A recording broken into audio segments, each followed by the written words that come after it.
How's that? All right, good evening, everyone, and welcome to Free. I'm Ryan. I'm the pastor and executive director here. Here with Abby Alt, our home team lead here. Hey, just to give you all the reminder, this is a community for addicts, loved ones of addicts, and spiritual refugees. And what we do here is break the silence of addiction. Oh, and by the way, I forgot to welcome our online people. To all of you, wherever. We can't forget about them. Forget about them? We can't forget about them. We can't forget because they are us and we are them. Welcome to all of you. We're glad you're here. I see you. Whatever state you're joining us from, whatever living room or sober living house you're joining us from, glad you're here. All right. Well, okay, so I told you what we do, and y'all do know there's always one thing we don't do here, and y'all can shout it out on a count of 3, all 4 words. If you're new with us tonight, no worries, you're going to learn it in just a moment. It's really simple. 1, 2, 3.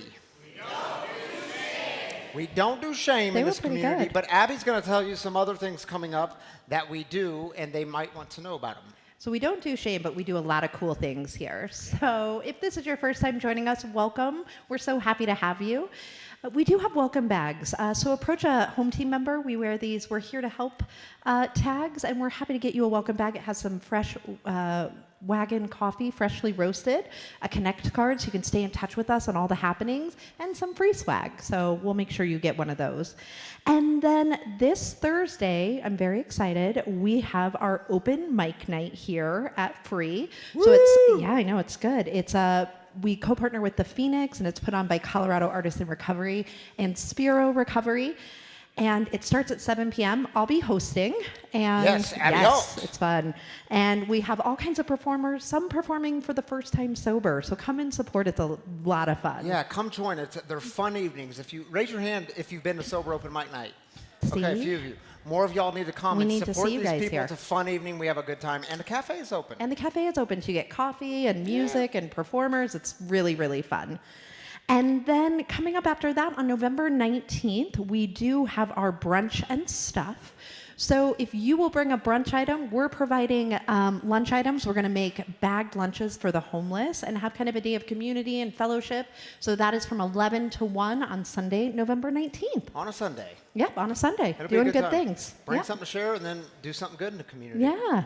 Beautiful. Well, that's all I got. Okay, thank you, Abby. All right. We'll see you on Thursday. I mean, we're not kicking you out now, but I'm leaving. On Thursday. I want to share with y'all one piece of really cool news, and I want to invite you to a celebration. So let me tell you the why we're celebrating, and then invite you to the celebration next Saturday night. So I hope you come back next Saturday. So you all know we've been in, for the last few months, we've been in this campaign called the Home at Last campaign, where we're trying to buy this building. We are buying this building. Yeah, we can celebrate that. We are purchasing this building. We should be closing. In fact, I just signed a contract a couple of hours ago, literally.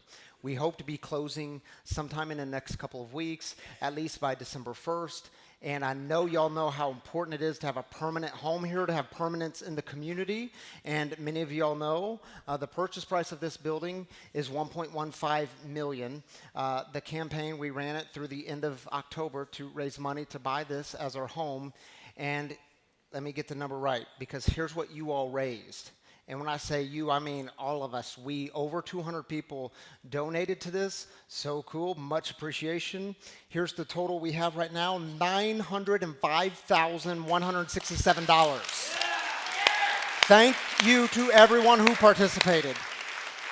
And y'all, I was never much good at math, but you do the math. That's like over 90% of the way to 1 million. So again, just a huge thank you to everyone who participated in that. And I know it was long, and many of you gave more than once, and you gave sacrificially. And from the bottom of our hearts, we say thank you to you. And so here's what we want to do. We're calling it We Appreciate You to Pieces, because we're celebrating the end of this Home at Last campaign. We're moving into the purchase. And so we've got some volunteers in the community. I think there's like 10 people who have volunteered to make some of their favorite homemade pies.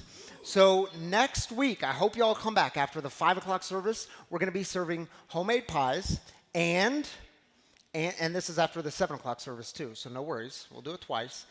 And Bluebell ice cream. because who doesn't love some Bluebell ice cream?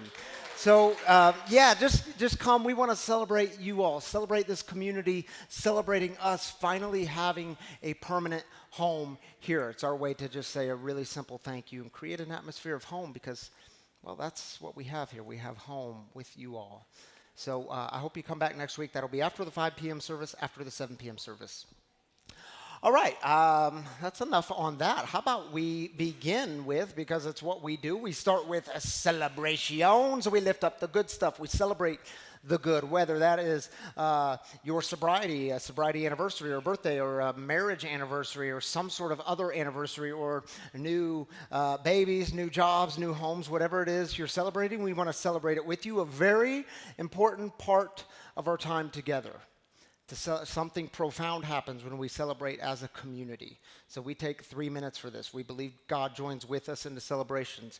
If you're online, simply put your celebration in the YouTube comments or the Facebook comments, whatever platform you're joining us on, we'll celebrate with you there. And who's got a mic? Scott and Adam? Scott and Adam have mics. And all you have to do is raise up your hand and give us a celebration. Let's take 3. Hello, my name is Matthew. Today's my 60 days alcohol. Way to go, Matthew. Happy 60 days, brother. My name's Sarah, and I never thought this would happen, but this past week I celebrated 2 years, and just want to thank this community. Yes, 2 years is big. If so many people weren't, living together in the light, I would never have been able to do this. So thanks to everybody. Beautiful. We're so glad you're here. Happy 2 years, Sarah. So cool.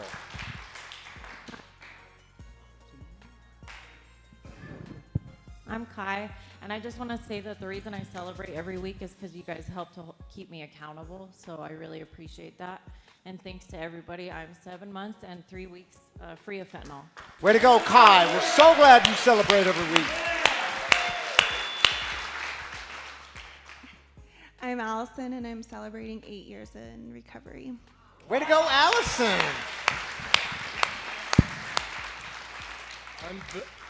Hello? I have 6 months of being sober, including weekends. All right, dude. Congratulations. Those weekends are important.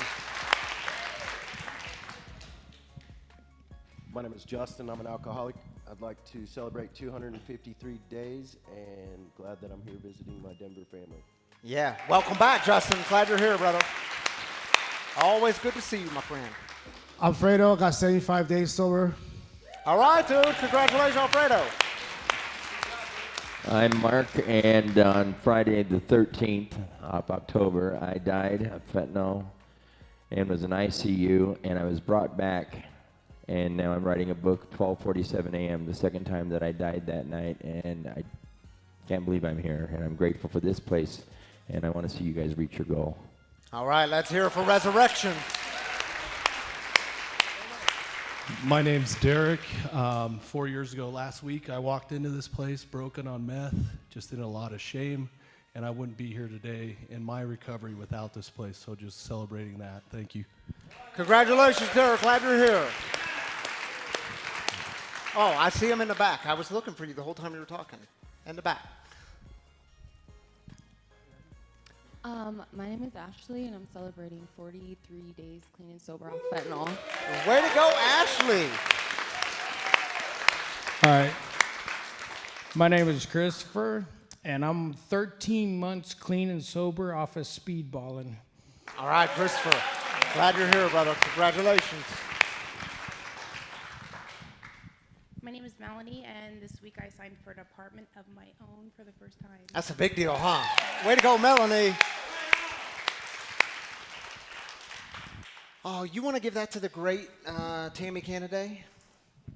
The great Tammy Cannaday. It is wonky. We're getting a new one. The great and beautiful Tammy Cannaday, ladies and gentlemen. Sweet Susie.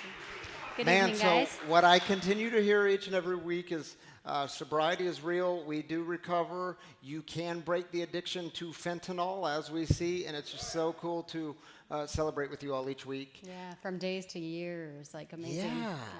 8 years. Allison had 8 years, has 8 years, Yep. and Jerome, who is on our board of directors, was here at the 5 o'clock service, and he has 8 years today. So we got some good stuff lot to happening. celebrate, yeah. Shall we join the online community? Let's do. Hey, Ricky, he says, I had to work on my truck today and do another small project. I love these times because I work on them with my dad. In my addiction, I didn't have a relationship with him, but in my recovery, we have come together.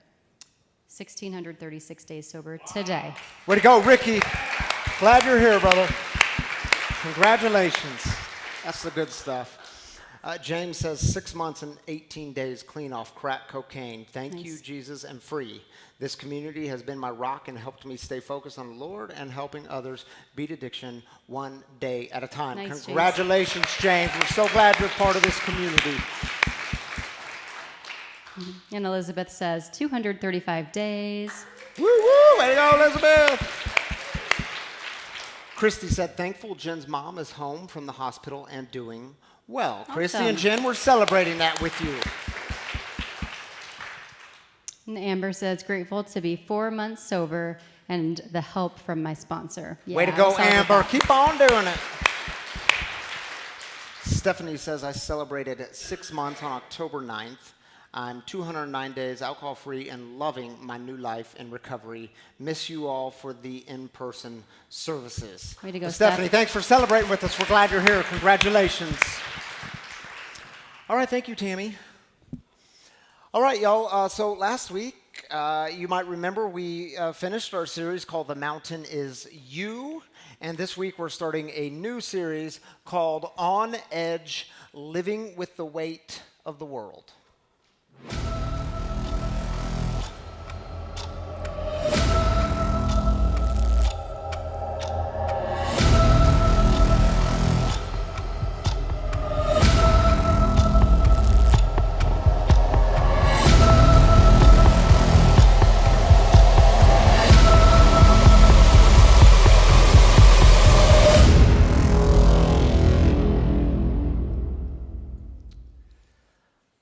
So why are we doing a series about feeling on edge and living with the weight of the world?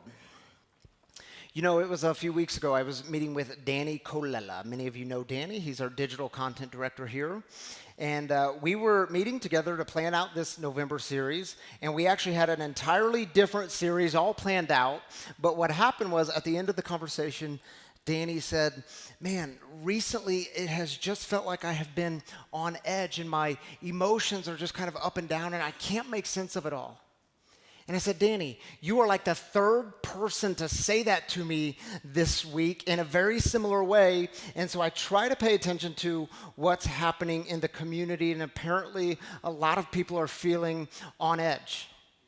Now, it's important to note when we're talking about this feeling of being on edge, that is different than this kind of ongoing stress and anxiety that you might experience. It's certainly different than anxiety disorder.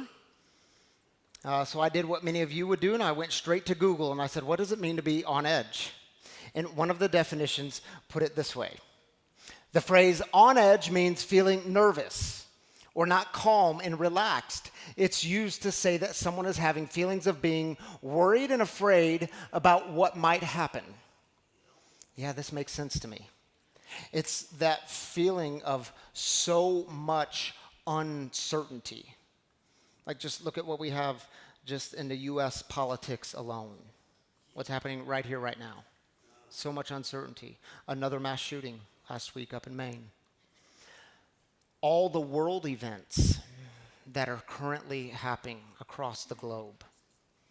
And it's this feeling of being told that you have to know exactly where you stand and exactly what you believe on every single issue coming at you.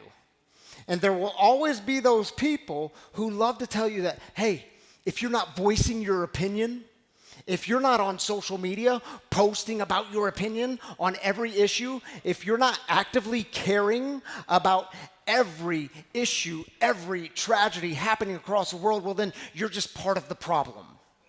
Anyone been told that? Yeah, feeling on edge. It's that feeling of carrying so many responsibilities. For some of you, that's the responsibility of your job, your kids, your relationships, your marriage, your recovery. And feeling on edge, it's that feeling of the tremendous amount of loss that we experience here in the recovery community. And it is true, emotions can go up and down. Sometimes, is it true, you feel like you're on a roller coaster and you can't make sense of it all. Your mind can't make sense of it. Your heart can't keep up. Because the truth is, you were not created, your heart can't handle it, to carry all the weight of the world. It's too much. Your heart can only handle so much before you just become a complete hot mess. Is it true? Some days, some of you all have had these days where some moments in the day you feel like you're even keel and kind of smooth sailing. And then later in the day, you have these other moments where it just feels like you are completely on edge and you don't know how to make sense of it. And so the question I want to ask you tonight is, what do we do? How do we handle those moments where we are feeling on edge? And allow me to make two very simple, but not always easy, suggestions. The first is this: stay humble. Stay humble, because you will never have all the answers to the deepest questions your heart is asking. And number two, keep perspective. This is not the end. This is not the apocalypse. We've been here before, or in the words of the great singer-songwriter Billy Joel, we didn't start the fire. It was always burning since the world's been turning. Is it true?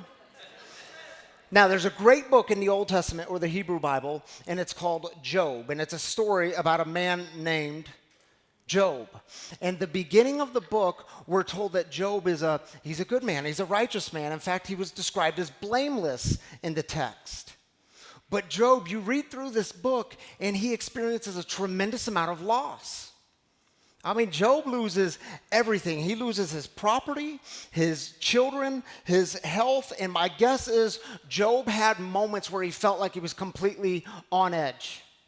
And the text tells us, if you read through the book of Job, that Job had 3 friends who came along to him while he was struggling. And the first friend says to him, and y'all get this, the text tells us that they came to him to offer comfort and consolation. The first friend comes to him and says, come on, man. You must have sinned.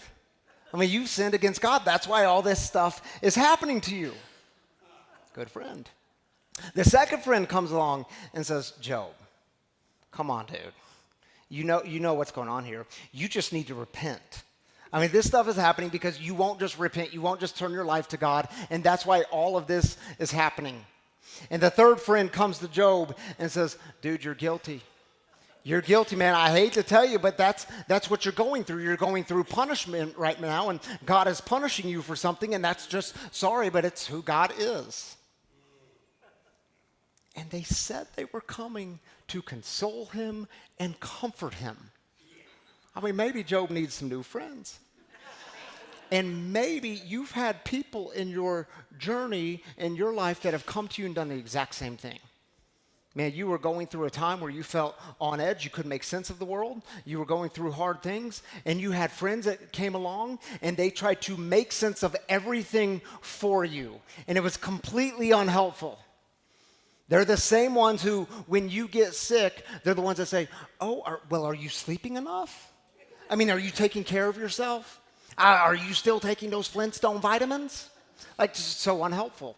Sometimes they come along and they will try to tell you exactly who God is, and this is why God is doing this. This is how God is doing this. This is what God is doing to you. This is what you're going through, and it's totally unhelpful. Is it true?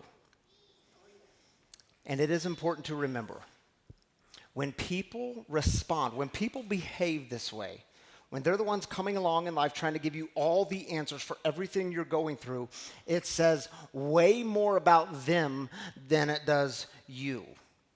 It is their way to relieve their discomfort, their tension. Meanwhile, Job was crying out.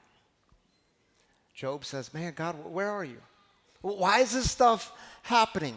And God is like, when I talk to you, you don't say anything. You just kind of stare back at me. And he even says, cursed be the day I was born. I wish I was never born. And finally, at the end of the book of Job, chapter 38, God speaks. And here's how the author records God's words. God says, I have some questions for you. And I want some straight answers. Where were you when I created the earth? Tell me, since you know so much. Who decided on its size? Certainly you'll know that. Who came up with the blueprints and measurements? And who took charge of the ocean when it gushed forth like a baby from the womb? How great is that image? That was me. I wrapped it up in soft clouds and tucked it in safely at night. In other words, stay humble. You will never have all the answers. Where were you? You see how it's an invitation to deep humility. It's an invitation to admit you don't know it all. And do you know what's really fascinating about the scripture we just read, Job 38? It's completely unclear as to whom exactly God is talking to. And scholars have debated this for many, many years. You read through the commentaries, scholars are kind of all over the place. Is God talking to Job? Is God talking to Job's three friends? I'd like to think God is having a conversation with Job, but with the intention of his three friends overhearing the conversation. Like, dude, where were you? You want to try to provide all the answers? You want to try to say why all this is happening? Stop talking about the things about which you do not know. Where were you? So when you're feeling on edge, where's the hope?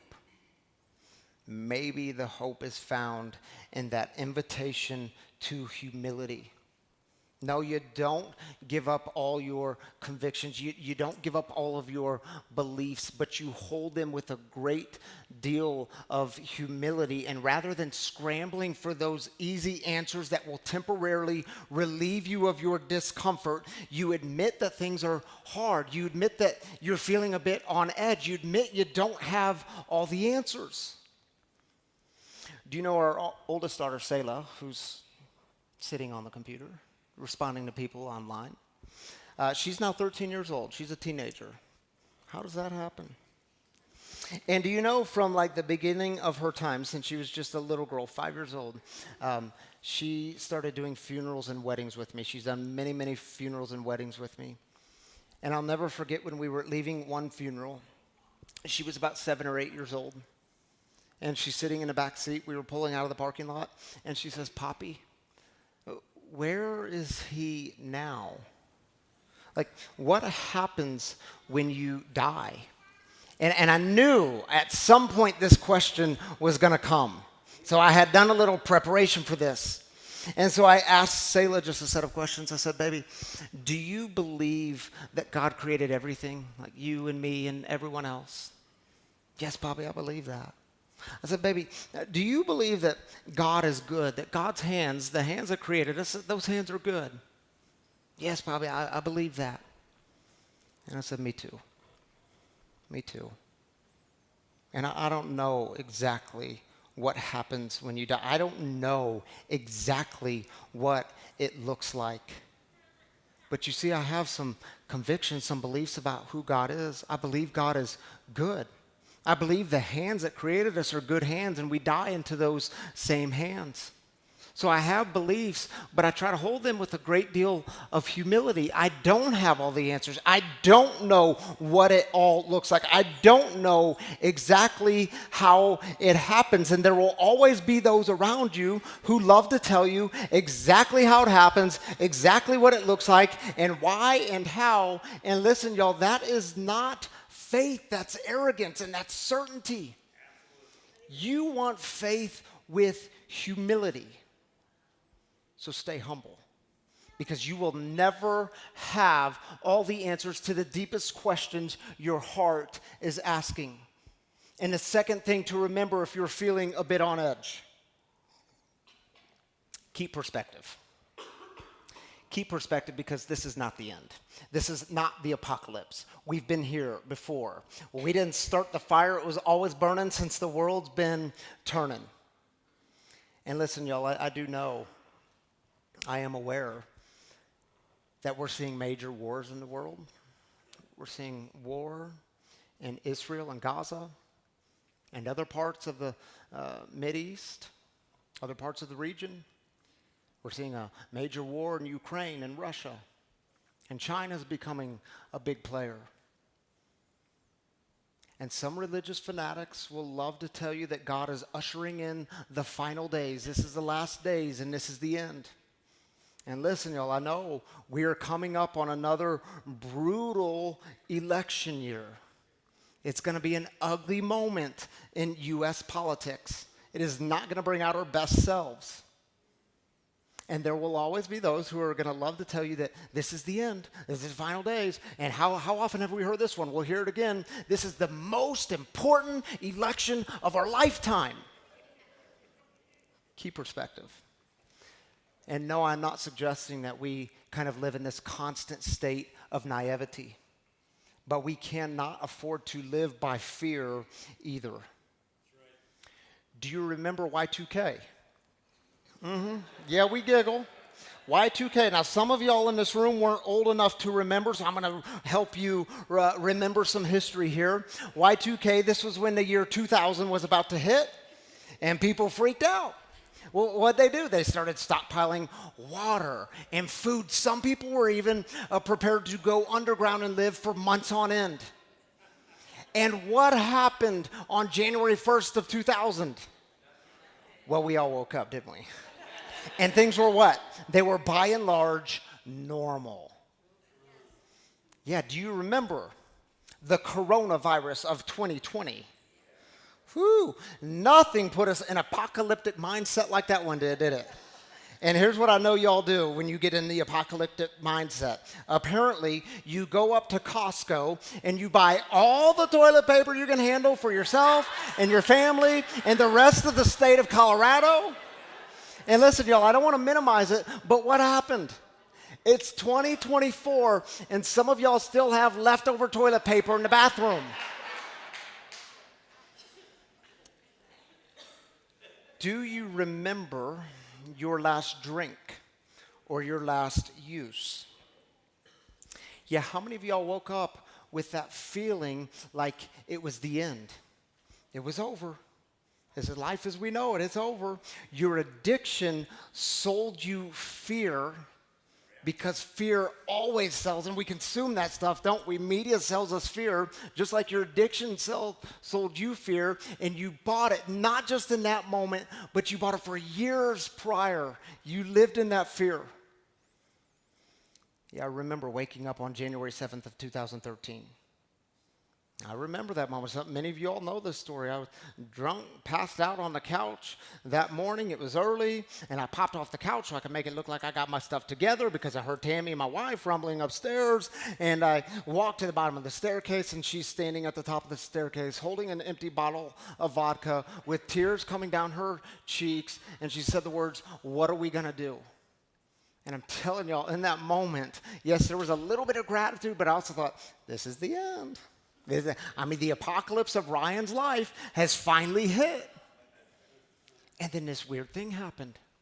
On January 8th of 2013, the very next day, I find myself sitting in a room full of people who understood what the feeling of the end was like. And these people told me that it gets better. They told me to keep coming back. And listen, y'all have to remember, if you are a person in recovery, if you've battled addiction and now you're in recovery, you are a person with all kinds of resilience. You've been given the gift of a new perspective on life. If you have walked with people you love who've battled addiction and you are in recovery from being addicted to the addict in your life, you are a person with all kinds of resilience, and you've been given a great gift, a gift of new perspective on life. Speaking of new perspective, the Apostle Paul, he wrote a letter in the first century to this church in the city called Corinth. And you do know Paul, he would go around to different regions and start these movements, start these churches, and he'd get them up and going, then he'd leave and go start another one, and he traveled around, gave his life to that. Early on in this letter, Paul says the words, "My mind cannot rest." He's so on edge. And in Corinth, in this ancient city, in the first century world of Corinth, there was disunity in the community. And he says, there's so much disunity. My heart is so heavy. That's why I'm not coming to visit you. That's why I'm writing you this letter, because my heart can't handle anymore, so I'm writing to you instead. He was on edge, they're on edge, and right in the middle of this letter, he drops these lines, helping them remember what their life is about and see if you resonate with it. He says to them, "But we have this treasure in jars of clay to show that this all-surpassing power is from God and not from us." He is telling them that your life is like a jar of clay. And y'all, in the first century, these jars of clay, they would hold the things that sustain their life, things like food and water. And these things would often fall to the ground, and they would crack and break and shatter. And your life is like a jar of clay. You might feel a bit on edge. Some moments, you might even fall off the edge. In your life, it cracks and it breaks and shatters. But this isn't the end. God is still standing for you, and we are still standing together. Here's how he says it. Very next verse. "We are hard-pressed on every side, but not crushed, perplexed, but not in despair, persecuted, but not abandoned, struck down, but not destroyed." What is Paul reminding them? Keep perspective. This is not the end. This is not the apocalypse. We've been here before. We didn't start the fire. It was always burning since the world's been turning. You see, my brothers and sisters, you will have moments in your life where you feel on edge. But I hope you know you do not have to live with the weight of the world. You can't. And your ego will hate you for this. Nadia Bowles-Weber, she's a public theologian. She's a New York Times bestselling author. She also has 31 years sober, 31 years in active recovery. As some of you might remember, a few months ago, she was here on a Saturday night celebrating with us, with this community, 31 years sober. And she wrote a great article recently titled, "If You Can't Take It Anymore, There's a Reason." In this article, she describes that the human heart developed to hold and feel and respond to everything coming at you. Every tragedy, every injustice, every sorrow, every natural disaster in your village. But see, what she says is in the contemporary world, largely due to social media, because we have so many things coming at us, we're so connected and interconnected that in the contemporary world, we're told you have to hold everything. You have to care about every issue happening around the world. And if you don't, well then, who are you? Or have you just lost your heart? You can't carry everything. It's too much. You can't handle it. Your heart can't handle it. In the article, she points to 3 questions. Questions posed by Suzanne Stabile. Anyone know Suzanne Stabile? Some of y'all recognize that name. She's considered like the godmother of the Enneagram. Some of y'all know about the Enneagram. Suzanne Stabile poses 3 questions that we should ask ourselves each and every day. Here's the 3 questions. What's mine to do and what's not mine to do? What's mine to say and what's not mine to say? Because y'all do know, you do not have to have an opinion on everything under the sun. What's yours to say, what isn't yours to say? And the third one, what's mine to care about and what's not mine to care about. And just because you can't care for this issue doesn't mean others can't care for this issue. Someone's going to care for it, but maybe it's not you. You can't carry it all, so choose wisely and choose intentionally. And I'll close with this. The one thing you must carry, the one weight you must carry, the one cross you must bear is your recovery. Please have an opinion on that one. Carry that one. Care about that one because your life depends on it. And I hope you know when we're talking about recovery here, we are not just talking about you not picking up a drink or picking up the drug. I hope that's a given. I hope that's a given for you. I know in my life, if I go back and I pick up a drink, all bets are off. I don't care about anything or anyone. I don't care about the issues, any issue. I care about getting my next fix. I go into super selfish mode. When we're talking about recovery, we're also talking about you maintaining your peace. Because if it costs you your peace, it's too dang expensive. You holding on to your serenity. You having the ability to treat others with kindness even when you don't understand them. You're seeking to understand rather than to be understood all the time. We're talking about you giving the gift away to keep it. How are you reaching out to others? How are you loving others in your gift of recovery? Put your recovery first so that everything you love doesn't come last. And if you're feeling on edge, remember these two things. Stay humble. You don't have all the answers to the deepest questions your heart is asking. And keep perspective. Because this isn't the end. We've been here before. We didn't start the fire. It's always been burning since the world's been turning. So here's what we'll do. We're going to play a song right now. What song do you think we should play? So you might would expect me to say Billy Joel's We Didn't Start the Fire, which is a fabulous song. I encourage you to go home and listen to it. But here's the thing. Man, I never thought we'd be playing Fall Out Boy here. But Fall Out Boy came along a couple of months ago, and they rewrote We Didn't Start the Fire to make it a bit more contemporary, to draw in some new images. And I think they actually did a really great job. They didn't capture everything. They left out some issues, but they said they had to do it for rhyming purposes. But I encourage you to take a moment, hear this song, watch the images, and reflect on your life. How do you handle those moments when you are on edge, when you don't know how to make sense of you and the world? Here's Fall Out Boy with We Didn't Start the Fire.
Yeah, they did a pretty good job, huh? And he actually kind of sounded like Billy Joel, which is kind of cool. Oh, and I want to say this because we get emails or messages each week of, hey, whenever I'm online, so I'm not talking to y'all right now, I'm talking to online people. Whenever I'm online and the song comes on, well, it goes to a screen with just questions on it. How come you don't play the song? Do you not want to include us in the goodness? And no, that's not the reason. It's copyright reasons. So when we do live music here, we can live stream that, but YouTube has a thing, you know, you can't play YouTube videos and play a song because there's copyright. So we love y'all. You can go to YouTube and check out that song. I hope you do. All right, y'all, if it's your first time with us tonight, you should know that each and every week we have a guest storyteller in the house to share with us some of their experience, strength, and hope related to the topic. And tonight, I can't wait for y'all to meet Shannon. Many of you know Shannon. She was going to be here last week, but, well, if you have forgotten, we had a major snowstorm roll in last Saturday, and it prevented many of you from being here.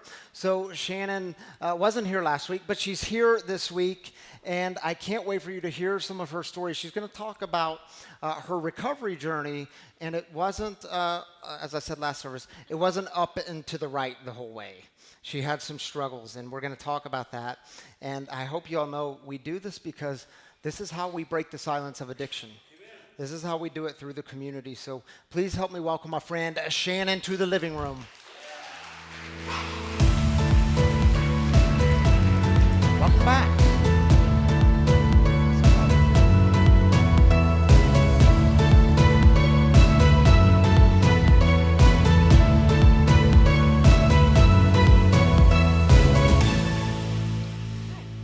Hi, Shannon. Oh, hi.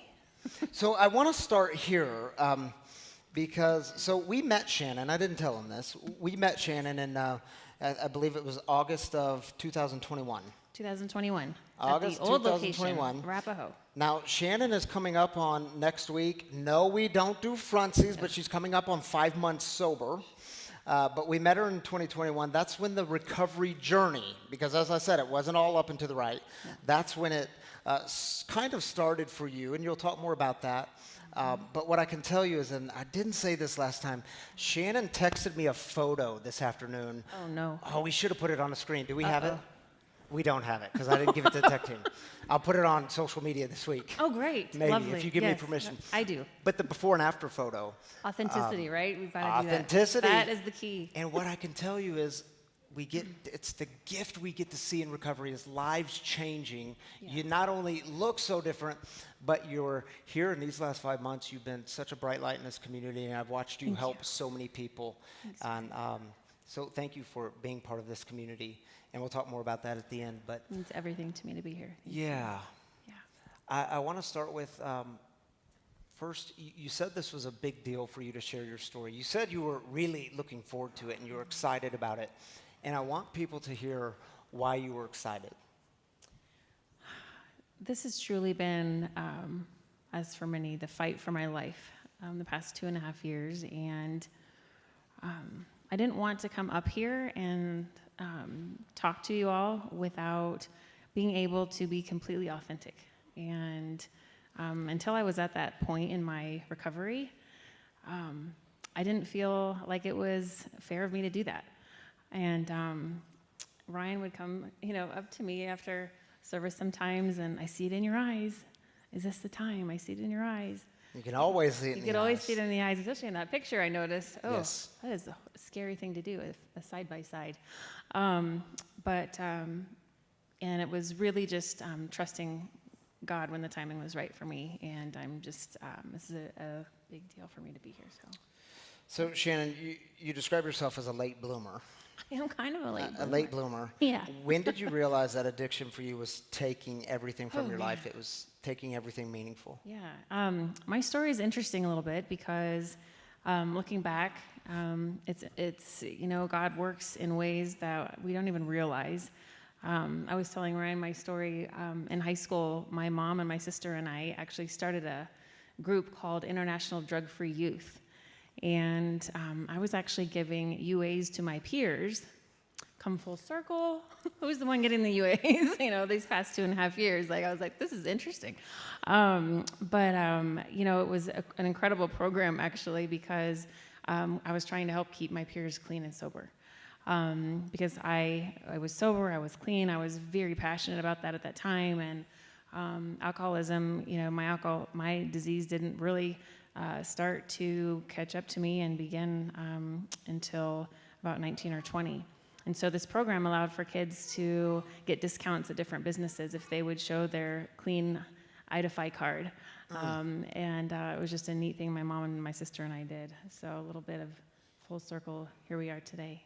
Yeah, and you didn't really start drinking until 20 years old, I had no desire to drink. I wasn't a part of that crowd. I started drinking when I went to college. I had my first drink around 19, almost 20 years old. And it was the most terrifying experience I've ever had in my life. Yeah. I didn't drink probably for 6 to 8 months after that, actually. So here you are living in LA. You went to LA for college. LA for school. Yep. So a little bit of a life shock. And what was terrifying though about your first drink? Because that's an interesting description. Terrifying. Yeah. I for some reason thought I was immediately going to be arrested, and the cops were going to come to my dorm room, and the world was literally going to end. Talk about perspective. So you were a paranoid drunk. I was a paranoid drunk right from the beginning, apparently. Mm-hmm. But there is a story that my mom actually told me recently that I had forgotten about, and she said, sweetie, she said, you actually called me crying that night because you said you weren't special anymore. And that hit me because of what we had shared, and that was kind of like my I don't know, not identity, but just something I was really proud of, not drinking. And then I thought I had ruined that, and I thought that I might as well. It was just kind of like, well, here we go. And I think it's important to note, for many of us, addiction doesn't just like start and then take everything. It's like that progression of things. And so you were, throughout your life, just to give a recap, you were a successful career, married, stepmother, homeowner. On paper, on the outside, you had it all together. But then 2015, around that era, is when it really started to turn on you. And what happened? It turns out that the more I thought I was in control of my life, the more I look back and I was completely out of control of my life. And when it really caught up to me was around that 2015 mark, like you said. And there were multiple things happening within my family. My dad was very ill. My brother was very ill. I was at a very toxic job. I'm in media sales, and it's been my identity in my career for 23 years, but that was catching up with me because alcohol was everywhere. And I did not have a purpose anymore. COVID came along, and I kid you not, it was a months and months at a time of drinking 24/7 hours a day. I couldn't sleep at night without waking up and taking a shot. I could not wake up in the morning and walk from my bed to my office in my house. And it just became a very scary time. Yeah. Yeah. You said a really interesting quote to me. I highlighted it. You said it's the only disease that your brain will tell you every day that you don't have it anymore. Y'all, is it true? Yes. Explain that. Yes. I read that, and it just resonated with me so much. And not only does your brain tell you that you're fine, you're actually a lot worse.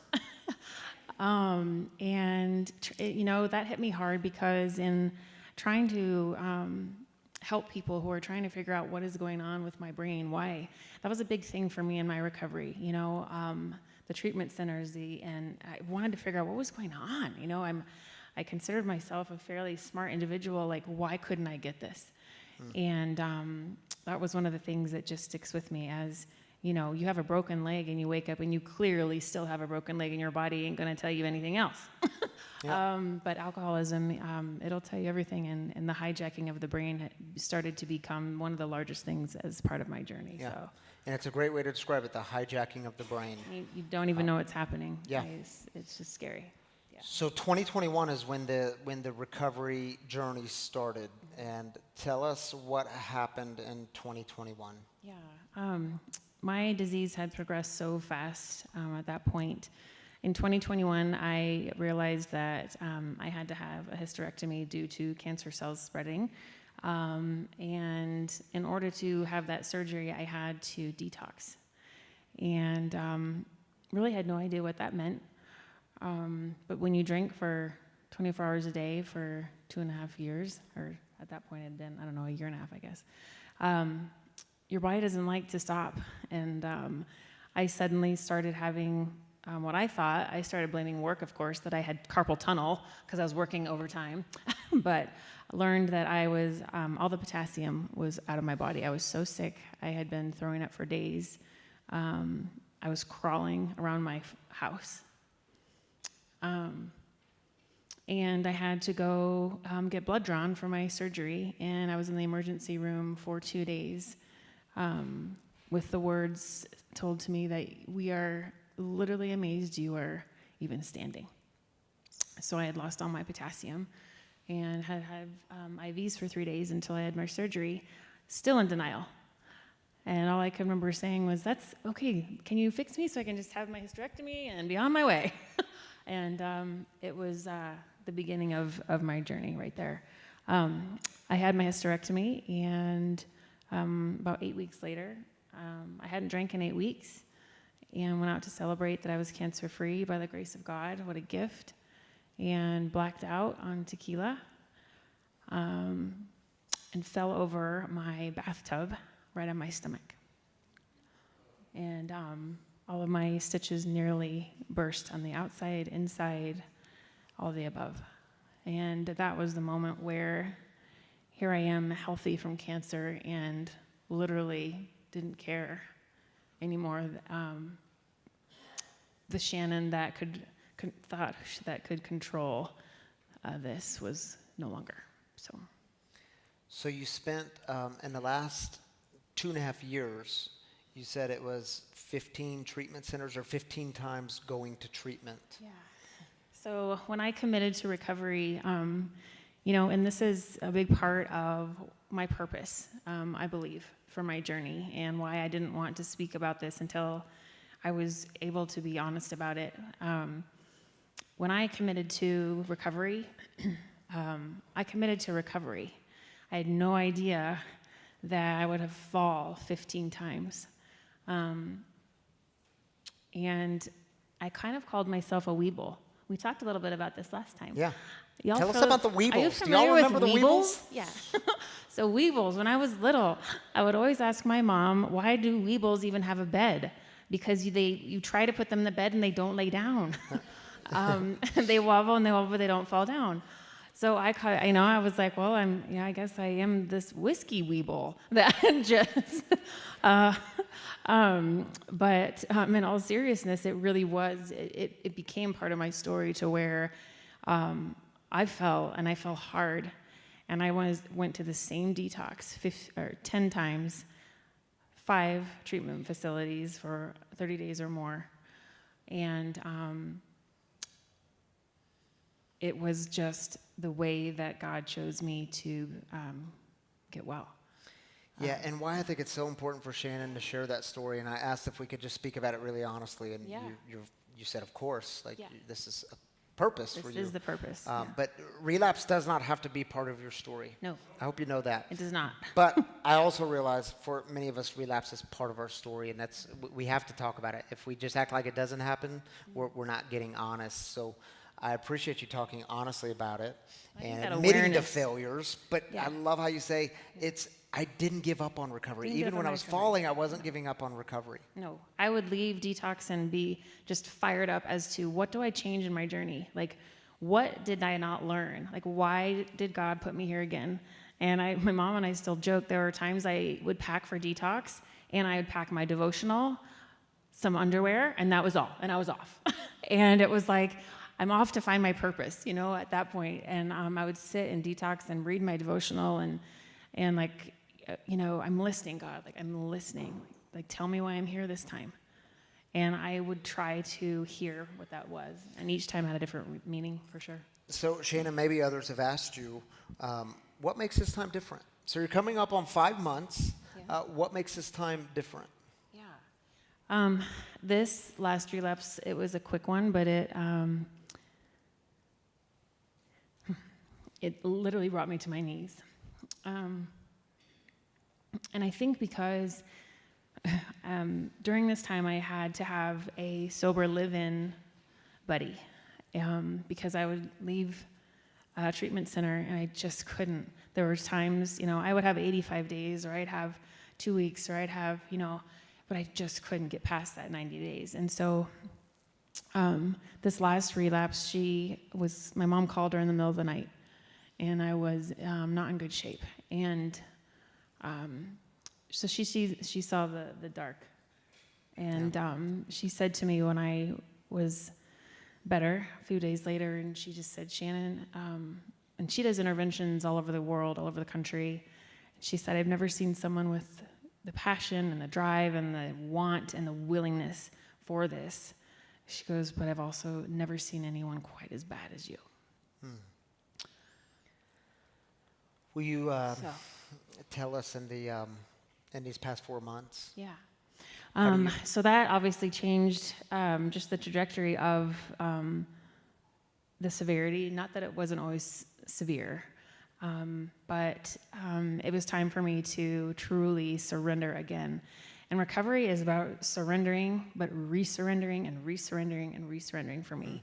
And I finally had to just face what I was absolutely terrified of, is the identity that I had had for 23 years with my work, and the good times with drinking that I would be grieving, and that's what was keeping me from recovering. I was grieving, I was romanticizing, I was not being authentic.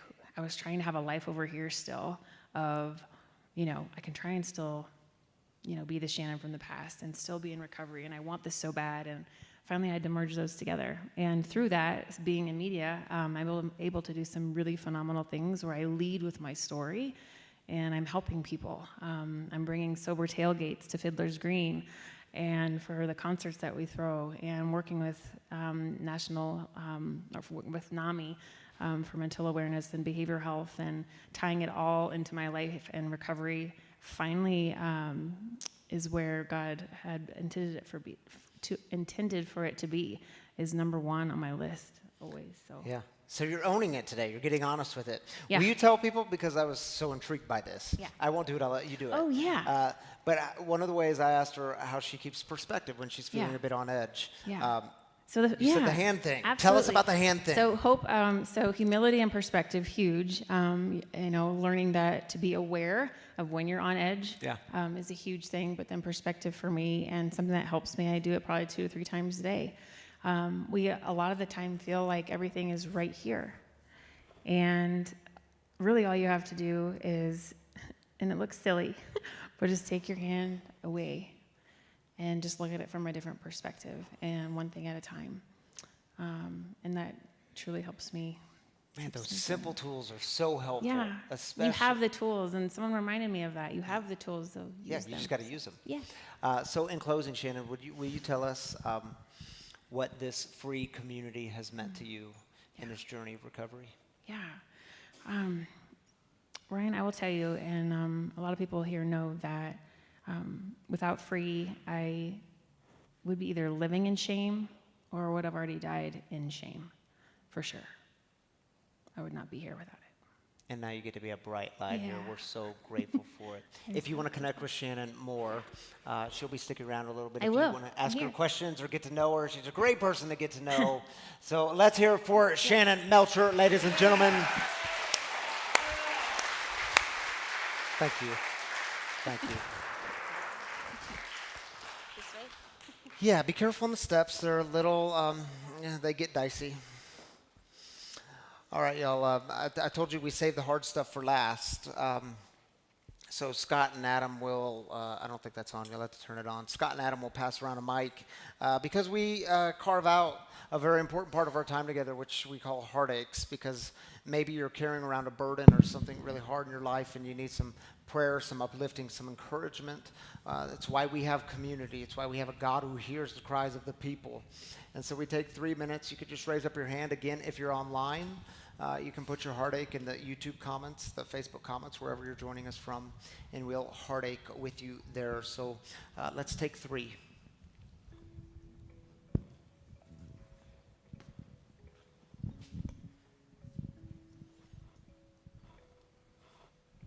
Okay. I would just like to send some good healing things to my boss and good friend. He had a really bad dog bite, and he's been in the emergency room and had 2 rounds of plastic surgery. And his, on top of that, they are expecting a baby any moment. So having a tough time with their family. Yeah, prayers for him, man. Thanks for lifting them up. My name is Debbie, and tomorrow is my girlfriend's birthday, the first heavenly birthday. We lost her July 20th to colon cancer, and I'd like for everyone to pray for her family because this is really difficult, and with all the holidays coming up as well. All right. Prayers for Debbie's family. Thank you for lifting her up.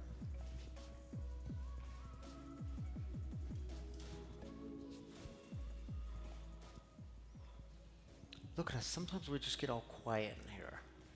I love it.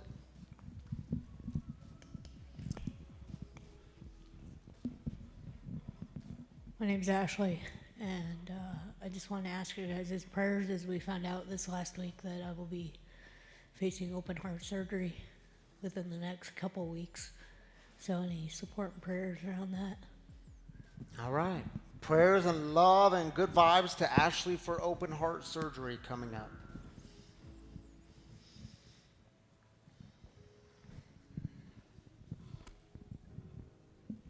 I'm Dara. I work in veterinary medicine, and today we lost a patient that I've been seeing and working personally with for years. And just watching his owner go to pieces was heartbreaking.